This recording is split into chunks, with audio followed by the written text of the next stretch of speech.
Hey, this is Mike from the Run Testers. This is the brand new Brooks Go 17, the update to arguably Brooks' most popular running shoe, one of the most popular running shoes in general. Now, for the Brooks Go 16, we did see Brooks make a pretty radical change with the Ghost line, and we do think for the better. Now, there are some changes with the Ghost 17. We'll get into what those are exactly.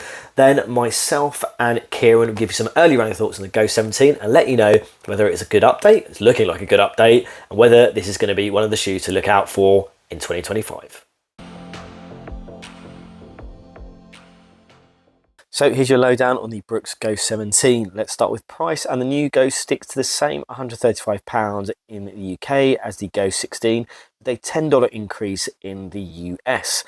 Brooks has reduced the drop to a 10mm one, while also offering more of its DNA Loft V3 foam in the heel and forefoot. We do see a jump in weight, with our UK men's size 8 coming in just shy of 20 grams heavier than the same size Go 16. The updated midsole is also joined by a road tack rubber outsole that uses flex screws now to create a smoother overall ride. The upper features new double jacquard air mesh to deliver comfort and breathability, while the heel cup is now more raised to help prevent rubbing or irritation. So in testing, I ran in a UK 8.5, a US 9.5, which is my regular running shoe size in Brooks. I really like the fit overall, lovely and roomy in the toe box, with good length towards the end of the toes, good clearance across the top. Uppers that flex plenty enough to create a sort of spacious but not baggy feel. I had no trouble with the midfoot lockdown as well. Everything was good on that front. The heel held really well as well on those first slower miles. One thing I do approve of is the change in the heel package setup here. The old thick roll top collars that we got in the Go 16 have gone. They gave my Achilles a bit of rubbing and grief in that shoe. That's been fixed here with a new design. And overall, I would say what you're going to get here is an unfussy, easy fit that's really quite nice and disappearing. And from what I've seen so far, I would recommend going true to size. So kicking off a fit, and I imagine one of the key reasons that the Brooks Ghost is one of the most popular running shoes is that if you're the kind of person looking for a running shoe where you're a little bit worried about how it's going to fit, the Ghost is available in multiple width size options. There's 4 width size options in total, so there should be a fit for all runners basically. Now, I've got mine in the standard width option. I've got it in a UK size 8. That's my typical running shoe size. That's the same size I had the Brooks Go 16 in, and I actually threw on the Go 16 just to see how they kind of compare. Now, I do think there are some similarities. It does feel quite snug in the midfoot of these shoes, and maybe there's an argument to say I could probably go a little bit wider, but it hasn't caused any issues in that first run. I'd say the toe box, it's not overly roomy. There's definitely enough space there for you to kind of spread out, you know, when your toes need to spread out those longer runs, but it's, you know, it's ample without being overly spacious, I would say, in that area of the shoe. In terms of the laces and the tongue, you know, pretty standard here, you know, very similar kind of level of padding on the tongue compared to the Go 16, and, you know, it's going to offer good comfort on the top of your foot.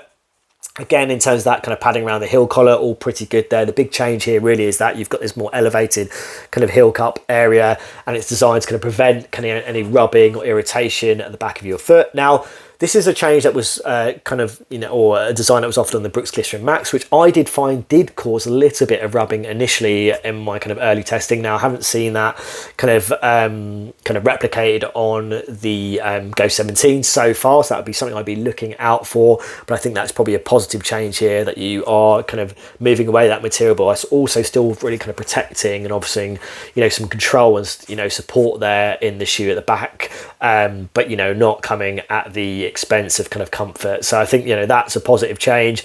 So yeah, I would kind of probably stick to my usual size in this shoe. Maybe look at going kind of a slightly wider option, but in general, it's been solid so far in terms of my sizing on the Go 17. So for my first outing in the Brooks Go 17, I did close to 5 miles at a very slow clip while leading the Hyde Park Runners Run Club. Also popped out a few faster segments before Run Club as well. Interestingly, I actually ran to Run Club in the Brooks Ghost Max 3, which was my first outing in those shoes as well. So I also got a real feel for the distinction between those two shoes by switching them up. But more on that in a moment. For the Brooks Go 17, as I said, got good step-in comfort, plenty of wiggle room in the toe box, lots of flex for what's generally a good disappearing feel. I like the double jacquard mesh uppers. I think they offer a good balance between sort of stretch and structure, comfort and airiness. And overall, I think this shoe feels good on the foot. When you put them on side by side with the Ghost 16, you instantly feel the difference between what is that extra kind of midsole stack that you're getting a bit of extra DNA Loft V3 foam here with the lower drop. The Ghost 16, it feels sort of more connected to the ground. There's a bit more ground feel. The Ghost 17, you notice it lifts you up a bit more off the road. Obviously, it's got a big stack, but it does change the way the shoe feels on the foot. What it means with that extra, though, is that likely some runners now will be able to use the Ghost 17 for a bit longer time on feet. But crucially, I think you get that extra kind of underfoot cushioning without losing control to a big old wobbly stack. The DNA Loft V3 remains stable and cushioned but controlled. Just what you'd expect from a Ghost, basically. Then when I got moving, I got the sense of a shoe that would be nicely versatile, certainly happier, sort of cruising a minute or two below marathon pace, but also capable of popping out some marathon pace miles, maybe even faster if the need really strikes. They are still a bit heavy, really, than you'd want to probably be a fast trainer of choice. There are better shoes for that kind of work, but they will cope if you want them to, or you need them to. Now, this is another shoe I would say that isn't going to blow your mind with a big energetic ride, sort of bounding, bouncy.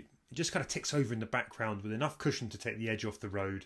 A little bit of bounce and a bit of energy, but it still encourages you to do some of the work, which I really like, forcing you in a way to have a decent foot turnover, to really get the most out of them. And essentially from those initial miles, what I'm getting here is like a safe bet utility shoe, a reliable workhorse that's kind of ideal for long, slow, easy, but can move up a few gears if you want it to. That was obviously true of the Ghost 16, but I think this shoe overall feels a bit more finessed. The whole package just feels a bit better put together. Maybe part of that is down to the styling as well. I like the fact that Brooks have moved into a bit more sort of modern, less staid and traditional kind of looks of their shoes than you might have got with the old Ghosts, and I think it looks the part as well. I think that's a big tick in the box. So my first run in the Brooks Ghost 17 was a 5 mile run at a pretty relaxed pace. I am just getting back to running on a regular basis after reoccurrence of an injury, so this has been the ideal type of shoe to be out in. So I was kind of averaging 8:50, 9-minute mile pace, dropping it down to kind of 8:10, 8:15, which is my moderate pace. And those are the kind of paces that I felt most comfortable running or using the Ghost 16 for, which I really liked. I've never been a massive fan of the Ghost shoe. I can see why it's well liked, but I felt like there's been other shoes that I'd use for my daily kind of runs and long runs. And I think the changes on the Ghost 16 made it a more likeable shoe. I think a shoe that would appeal to a lot more people who wanted something or a little bit more life out of that ride. Now, that big change was that DNA Loft V3 foam, which is arguably Brooks' nicest kind of midsole kind of foam and technology outside of maybe its new kind of DNA gold one and its kind of more race kind of centric shoes. Now, there's more of it here, more at the forefoot, a little bit more at the heel. Now, in terms of what that kind of transfers over in terms of experience and changes, I'm not seeing it just yet. I think I have noticed as a heel striker that there is a little bit more kind of foam at the, when I'm dropping onto at my heel. Brooks makes a big deal about the fact that they've changed the outsole. It's kind of this kind of flexible kind of groove design, which is to aid a smoother ride and a smoother transition from heel to toe. I'm not saying I can really see that in that kind of run so far, but I'd be interested to see how that kind of pans out in longer term testing. I was a little bit worried about the jump in weight, and that's always a concern with any shoes, but I'm not seeing any problems in terms of that added weight so far. It's still a shoe that feels that it rolls through very nicely, very reliably, very consistently. It still feels very stable, like Ghost shoes in general.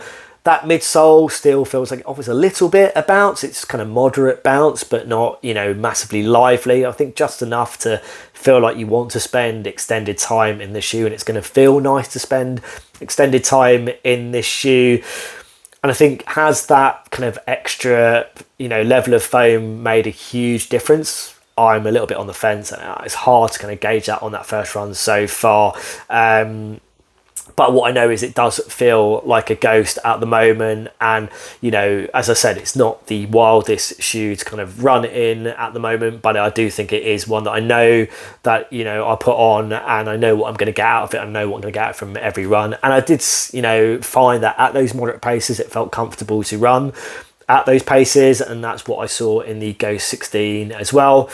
From an outsole point of view, I did go out where there was a little bit of rain, but generally it was very light rain, so I couldn't really get a full sense of what this kind of outsole is like in wetter conditions. But in terms of roads and pavements I was running on, absolutely fine. There's a good amount of rubber here, just like there was on the Ghost 16 and previous Ghost shoes as well. As I said, whether that change in the design really kind of impacts on the level of or performance of that grip will be to see in kind of further testing. But so far, it's felt pretty solid on that front. So a good first run in the Brooks Ghost 17. Definitely feels very familiar.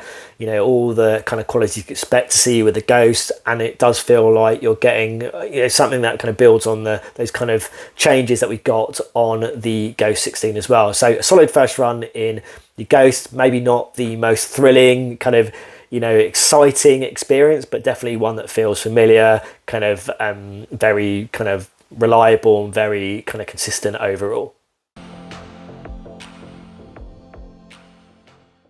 Then, while this is unmistakably a Ghost with all the familiar hallmarks that make the Ghost line renowned for being good, reliable workhorse shoes, I think the 17 from that first run somehow feels a little bit more exciting than the last gen. Maybe it's the slightly bigger stack, the improved heel package, maybe it's just the way they look. The changes are small though, but I think they add up to something more. Coming straight from the soft or super soft Ghost Max 3, this shoe adds a kind of really welcome extra impetus. There's a snappier ride that wasn't quite as spongy and cradling as those shoes. But if you want more softness, the Ghost Max 3 is going to give you a lot of that. We'll have a video up on that and you'll be able to check those out as well. But there's some added immediacy, I think, here to the Ghost 17 over those shoes that I really like. Now, I think it was in my recent sort of Diodoro Nucleo 2 review that I was banging on about shoes that are kind of remarkable for being unremarkable, which sounds a bit harsh for this, but I actually sort of mean it as a compliment. I think it's a bit of a superpower, or at least it's sort of a nice antidote to a growing trend for shoes that, have to have a high energy wow factor, have to be doing something different and crazy, or, have to be exciting all the time. I enjoyed the Ghost 17 for just melting into the background, letting me get on with my miles in comfort, and actually just providing a good kind of snappy cushion but slightly bouncy ride. I'm actually about to head to South Africa for the Comrades, and I think these shoes are actually going to go in my suitcase as a utility shoe for either side of race day, and I'm definitely excited to get back into them. So that's probably a really good first run compliment. So some early thoughts on the Brooks Ghost 17, and it feels like a Ghost, runs like a Ghost. That's not necessarily a bad thing here. I think particularly if you look to the Ghost as being a kind of no-nonsense daily trainer shoe, you're a little bit wary about some slightly wilder feeling kind of daily trainer options that are out there. This is going to feel more reliable, more consistent, feel a little bit more balanced in terms of the experience. That's kind of what I'm seeing so far. And I think, the Ghost 16 made a very big change with the Ghost range, and I think it was for the better. And this is kind of building on that. It's giving you more of that foam. Whether that's going to make a huge difference or is going to make a huge difference, that's definitely something I want to see in testing. I do think the upper changes are positive as well, and bringing it in line with things like the Brooks Glycerin Max and giving you something more breathable. It is a little bit heavier than the previous shoe, which is always a little bit of a concern, but so far I'm not feeling like that's to the detriment of the experience of running in the Ghost 17. Now, one of the most appealing things of the Ghost in general is it kind of sticks around the same price. It's not the cheapest kind of daily trainer option that you can get, but it's definitely more affordable than some other options from some other running brands. Now, this is sitting around the same price as things like the Hoka Clifton 10, which I think is most similar, and necessarily the wildest, but definitely going to be very comfortable and very reliable. You've got things like the Adidas Pro Evo SL, which definitely has a faster edge. I think it's the same thing about the Nike Vomero 18, which is more of a kind of a max stack kind of style shoe, but definitely it gives you a little bit more, I would say, and that kind of your kind of faster kind of runs or slightly faster runs as well. So you have got some options there, and then below that price, again, it is worth mentioning the Pure Velocity Nitro 3 here, which also has some similar characteristics to the Brooks Ghost 17, but again offers, I think, a little bit more versatility for less money. So I think it's in good keeping with those shoes. Is it going to be as versatile as some of those shoes? Probably not. But I think in terms of being a shoe that if you're not necessarily kind of worried about running all out fast in, but you just kind of value, as I said, that comfort, that kind of protection, that kind of reliability, And knowing this is going to be a shoe that's probably going to last you a long time, then I'm seeing a lot of those qualities so far in the Brooks Ghost 17. So yeah, a shoe that I am, looking forward to spending a lot more time in, not one that I've been entirely put off in that first run. And I think, so far looking like it's building on the good work that Brooks did with the Ghost 16. Okay, so they have some early thoughts on the Brooks Ghost 17. Now, all of the guys on the team do have this shoe, so we will be doing a full multi-tester review of it. We do have other new Brooks shoes in to test at the moment. We do already have a Brooks Hyperion Elite 5 first run video up. We will have early kind of thoughts on the Brooks Hyperion Max 3 and also the Brooks Ghost Max 3 as well, so do keep a lookout for that if you are a Brooks shoe fan. As always, like and subscribe. Hit that little bell to find out about our latest videos, and yeah, we'll see you for the next Run Testers video.